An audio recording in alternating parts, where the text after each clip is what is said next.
Pensemos por un momento, en el ambiente súper opresivo de una sala de tribunal penal. Uf, ese aire pesado que casi se puede cortar con un cuchillo. Exacto. O sea, imaginemos que en el estrado hay una figura de autoridad absoluta con el mazo levantado, y en el banquillo de los acusados hay un individuo que, pues claramente no es inocente. Claro, hay pruebas, hay crímenes reales. Ajá.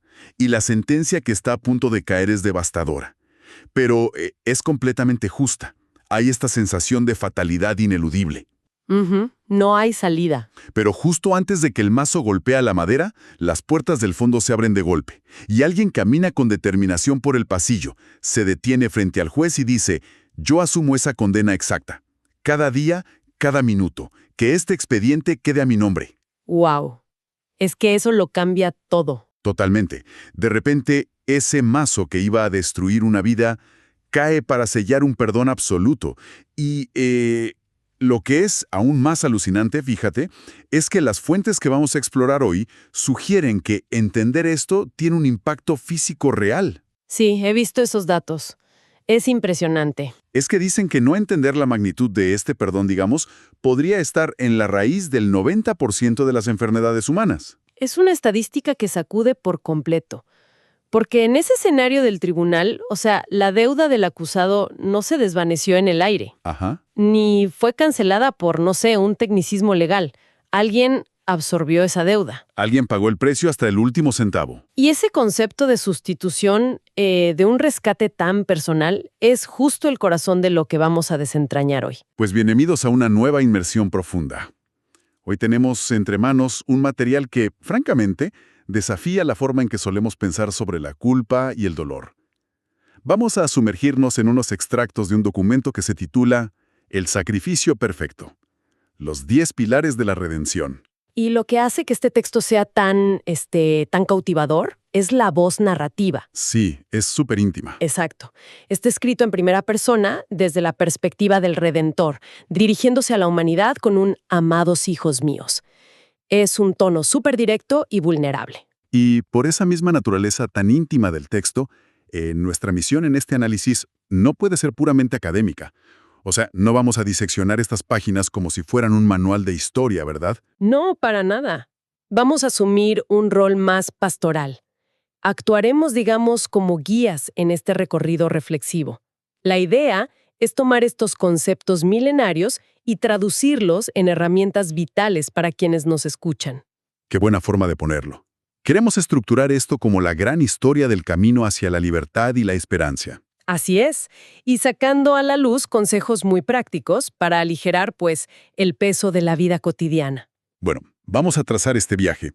Y cualquier viaje hacia la libertad tiene que empezar lógicamente en el punto de cautiverio, con un rescate. La primera etapa. Y las notas del autor hacen un énfasis enorme en la figura del Cordero Pascuá. Hay un detalle histórico ahí que me dejó fascinado. Se establecía que a este sacrificio no se le podía quebrar ni un solo hueso. Ajá, una regla estricta. Sí, y el documento conecta esto directo con el momento de la cruz, destacando que el cuerpo del Redentor permaneció con su estructura ósea intacta. Y yo me pregunto, como analista, ¿cuál es el peso real de este detalle anatómico? Pues, fíjate que es un detalle que cambia el significado por completo. Históricamente, la práctica romana de quebrar las piernas a los crucificados era un acto de pura brutalidad utilitaria. Exacto. Aceleraba la muerte por asfixia, porque el individuo ya no podía apoyarse para respirar. Al relatar que el Redentor entregó su vida antes de que esto sucediera, manteniendo cada hueso intacto, la perspectiva cambia. O sea, no fue asfixia. No. Nos está diciendo que su vida no fue arrebatada por la fuerza física de los verdugos, fue una entrega voluntaria, completamente íntegra. Representa un sacrificio sin fracturas, capaz de cubrir cualquier ruptura en la experiencia humana. Y esa idea de abarcar la experiencia humana nos lleva a lo que yo considero, pues, el punto de inflexión de esta primera etapa. El manuscrito revela algo sobre la cruz misma que, francamente, me dejó sin palabras. Sé exactamente a qué te refieres. Es que esa cruz no era un pedazo de madera genérico que los romanos tenían ahí, amontonado. Literalmente, esa estructura fue construida con las medidas y el peso exactos para Barrabás. Un hombre conocido por la rebelión y el homicidio. Exacto. Y si analizamos las implicaciones de esto, es monumental. Es que el Redentor no fue crucificado en una cruz conceptual para la humanidad en abstracto.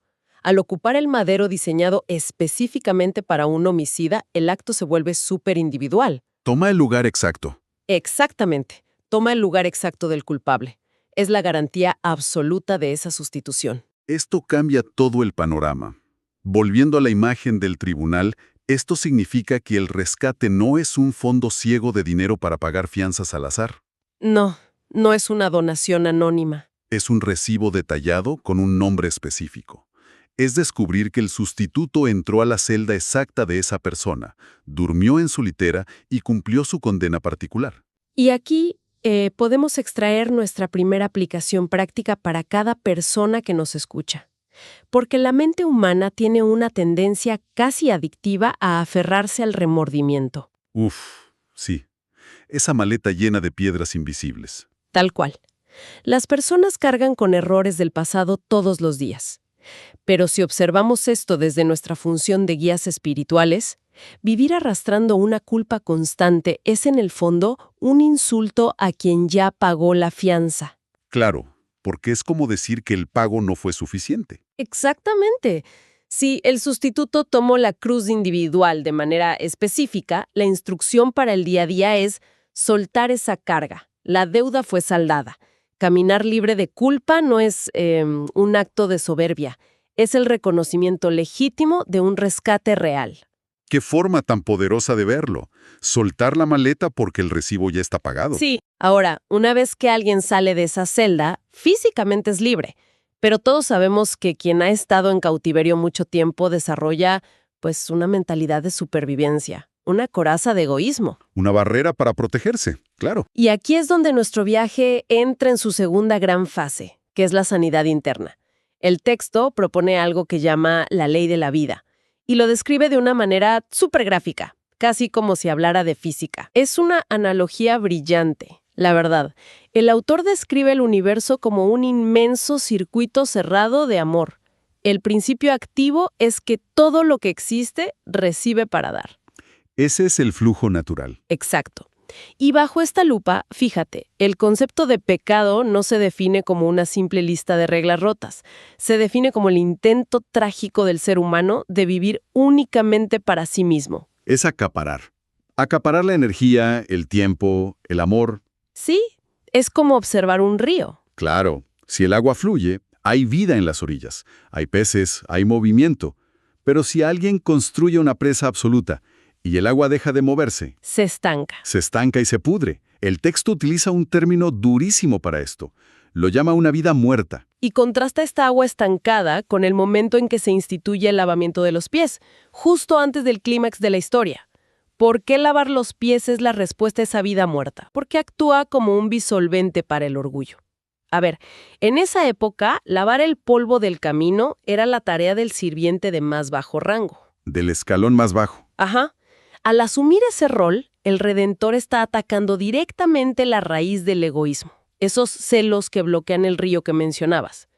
El orgullo ensucia la capacidad humana de amar. Y de conectar con otros. Totalmente.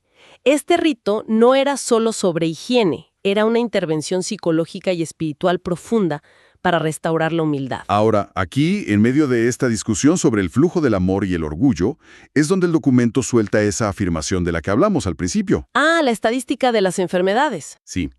Y tengo que hacer una pausa y ser súper honesto. Cuando leí en las fuentes que el 90% de las enfermedades tienen su origen en la mente y el corazón, ligados al orgullo y a la ruptura de esta ley del amor, me generó mucha fricción. Es una declaración muy audaz, es verdad. O sea, ¿no corremos el riesgo de victimizar a quien ya está sufriendo?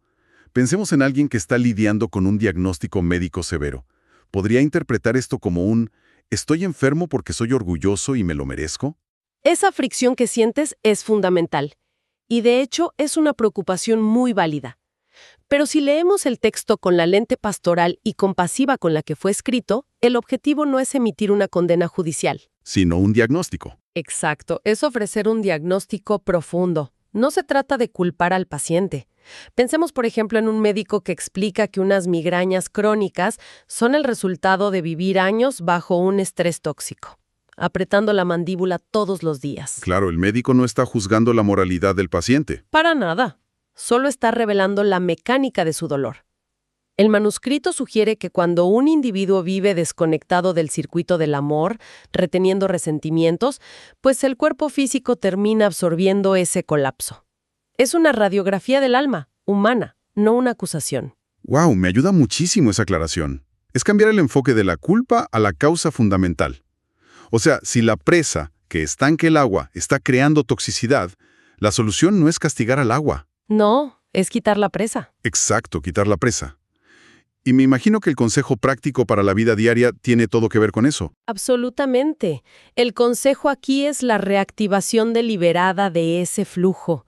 Si el aislamiento y el egoísmo enferman de manera integral, la medicina preventiva es el servicio activo y la gratitud.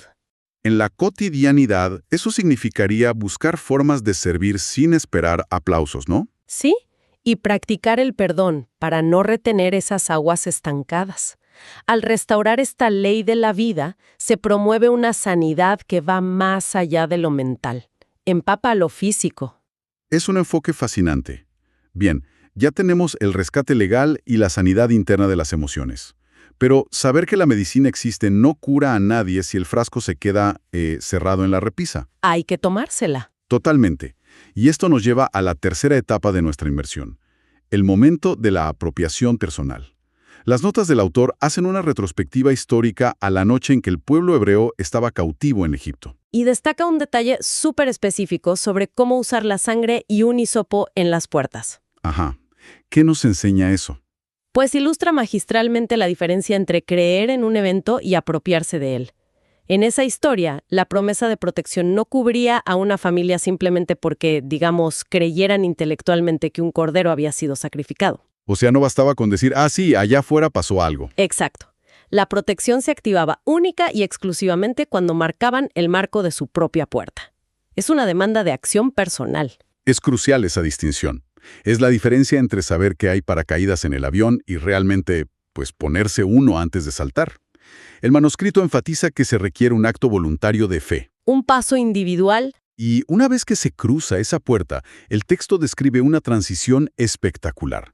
Habla de dejar atrás las sombras de la Pascua judía, que representaba una libertad terrenal, para entrar en la realidad de la Cena del Señor.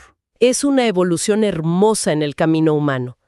La antigua celebración miraba hacia atrás, a la liberación de un opresor físico, pero la nueva institución apunta hacia adelante, a una esperanza celestial y un reposo definitivo. Es abandonar lo temporal para abrazar una realidad espiritual permanente.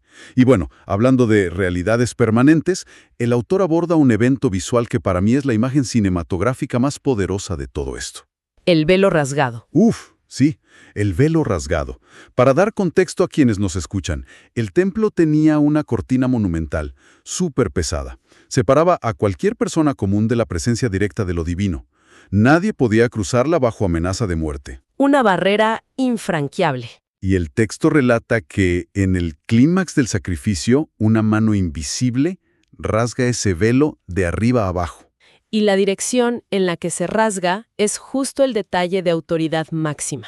Claro, de arriba a abajo. Exactamente. Eso indica que no fue un acto humano, no fue, digamos, una rebelión desde el suelo.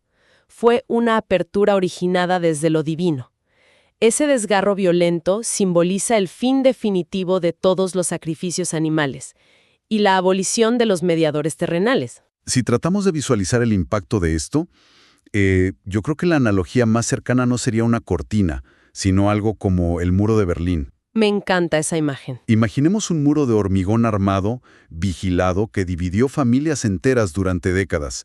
Representa terror y separación, y de repente una fuerza incomprensible pulveriza el muro entero. La barrera desaparece por completo. Sí, pero trágicamente muchas personas, por inercia, siguen actuando como si el muro estuviera ahí. Siguen buscando pasaportes falsos o pidiendo a otros que pasen mensajes al otro lado. ¡Qué ilustración tan profunda! y capta perfecto la tragedia de vivir con una mentalidad de esclavo cuando ya se es libre. Por eso, el consejo pastoral de esta etapa es uno de los más liberadores que podemos dar. ¿Cuál sería? Es hora de dejar de buscar intermediarios para hablar con lo divino. El muro cayó, el velo no existe. Cada individuo tiene un acceso directo, libre e ilimitado. El Redentor es ahora un abogado eterno. ¡Qué fuerte! O sea, la invitación práctica es acercarse a esa presencia sin pedirle a nadie más que hable en nuestro nombre. Exacto. Acercarse cada mañana con la confianza de quien tiene la puerta abierta, sin sentirse indigno. Es un cambio de paradigma total. Acercarse sin miedo. Y ese concepto del miedo nos prepara para el clímax absoluto de nuestro análisis. Llegamos a la cuarta y última fase del viaje. La victoria final y el renacimiento. Porque, claro, después de cruzar esa puerta abierta, uno se topa con la pregunta más grande. ¿Hacia dónde conduce este acceso ilimitado? Y el autor introduce una idea muy radical sobre lo que él llama la destrucción de la vida vieja. Y el documento es sumamente enfático aquí, fíjate. Señala que el propósito de asumir la naturaleza humana, esa naturaleza caída y propensa al egoísmo, no era para rehabilitarla. No era para arreglarla. No, el objetivo era llevarla al madero y destruirla en su propio ser. Erradicarla por completo para poder ofrecer a cambio una naturaleza espiritual completamente nueva. Confieso que esta idea de destrucción frente a rehabilitación es difícil de asimilar en nuestra cultura actual. Vivimos súper obsesionados con la autoayuda. Sí, nos encanta tratar de mejorar nuestra versión actual. Totalmente. Nos encanta la terapia, leer libros, tratar de educar nuestras partes oscuras. O sea, queremos reparar el motor viejo. Pero la visión de este material es que el motor viejo no tiene arreglo. Fue llevado al desguace y destruido a propósito para instalar uno nuevo. Es una distinción muy brillante. La autoayuda busca parches, pero esta narrativa habla de una nueva creación. Y la prueba irrefutable de que esa nueva naturaleza es indestructible es la resurrección. El evento final. Ajá. El texto no describe a alguien que simplemente sobrevivió a duras penas. Afirma que salió de la tumba por la vida inherente que había en él. Es el sello de garantía de que la muerte ha sido fracturada. Hay un pasaje ahí que dice que tenía poder para deponer su vida y volverla a tomar. Y eso destruye la idea de que todo fue una tragedia donde el mal ganó momentáneamente. Claro, no fue una víctima arrastrada por las circunstancias políticas. Era un estratega ejecutando un plan magistral. Soltó la vida voluntariamente y con la misma autoridad la volvió a tomar. Y poseer esa autoridad sobre la muerte reescribe todas las reglas del juego humano. Porque si examinamos la psicología de las personas, casi cualquier ansiedad paralizante tiene su raíz en el miedo a la muerte. Sí. El miedo al fracaso, al rechazo, a la enfermedad. Si tiramos del hilo, al final siempre está el terror a la extinción. A perder todo el control.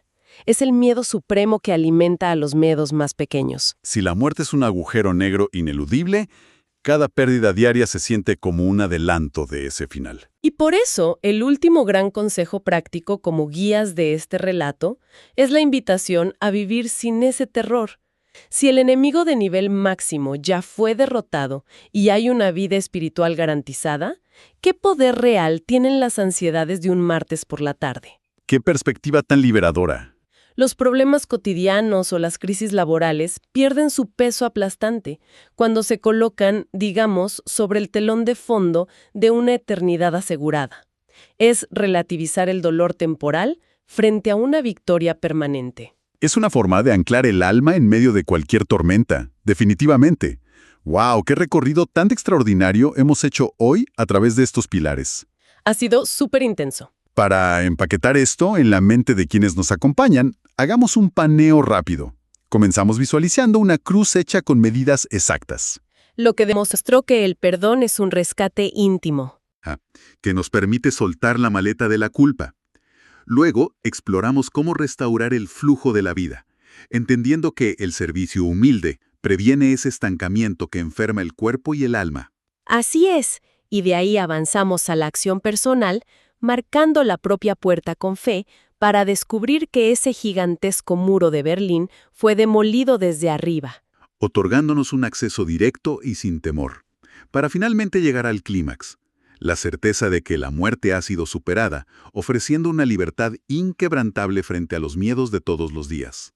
Es un viaje completo. Ha sido una inmersión profunda llena de cambios de perspectiva, dejando atrás la teoría para encontrar, herramientas de supervivencia diaria. Y antes de cerrar este espacio de reflexión, creo que es vital dejar una última idea flotando en el aire. Absolutamente. Y para esa reflexión final, volvamos a esa idea de la vida vieja y la vida nueva. Si, como relata este documento, esa naturaleza desgastada ya fue destruida en el desguace, y se nos ha entregado una naturaleza espiritual nueva e indestructible, ¿cuánta energía vital desperdicia el ser humano cada mañana intentando ponerle maquillaje y ropa cara a un maniquí viejo que ya no tiene vida? ¿Qué pasaría si hoy simplemente dejamos de intentar reparar lo irreparable y aceptamos caminar en la absoluta novedad de vida que ya nos pertenece? ¡Qué barbaridad! Es una pregunta que expone nuestras luchas más inútiles y nos invita a soltar el control, dejar de reparar las ruinas y mudarse a la casa nueva de una vez por todas. Exactamente. Ha sido un privilegio enorme desempacar esta historia de libertad y esperanza. Agradecemos profundamente a cada persona que ha sintonizado su mente y su corazón en este recorrido. Esperamos que estos principios sirvan como anclas reales para aligerar las cargas de los días por venir. Hasta nuestra próxima inmersión.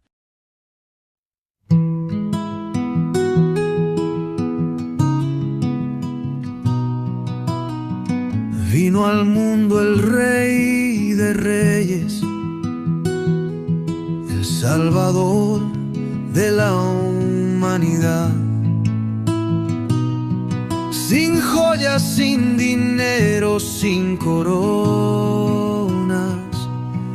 vino como el más humilde de verdad. El que dijo sea la luz se humilló. El que dijo sea la vida vino a morir. El que hizo las estrellas durmió en una estrella de paja. El que dijo sea la tierra y tuvo que huir. Humildad, vino con humildad. Humildad, vino con humildad. Humildad, humildad.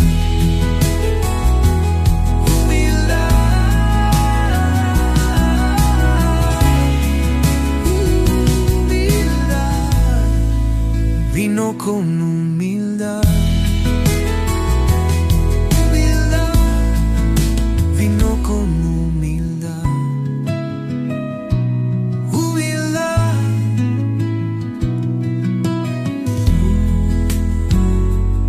Humildad.